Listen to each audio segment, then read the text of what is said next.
भद्राद्री कोत्तागुड़म जिले में वाक़ हेमाचंद्रापुरम पुलिस हेडक्वार्टर में 64 माओवादियों ने हथियार डालते हुए खुद को पुलिस के हवाले कर दिया।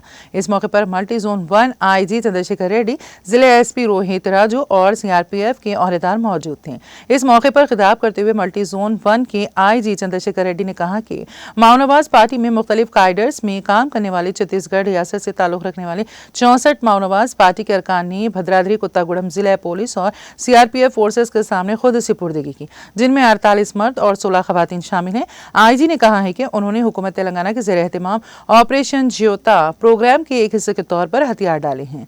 हथियार डालने वालों को फौरी इमदाद के तौर पर 25,000 रुपए नकद दिए गए। इस मौके पर आईजी चंद्रशेखर रेड्डी ने इन तमाम माओनवाजों से जो मुख्तलिफ कायडर में काम कर रहे हैं और रूपोश हैं, अपील की है कि वो अपने फरसुदा नजरियात और तशद्दुद का रास्ता फौरी तर्क कर दें और हथियार डाल दें। उन्होंने कहा है कि जारिया साल अब तक 122 माओनवाजों ने हथियार डाल दिए हैं। उन्होंने जिले के एसपी रोहित राजू और सीआरपीएफ हुकाम की मुश्तरका कोशिशों की सताइश की।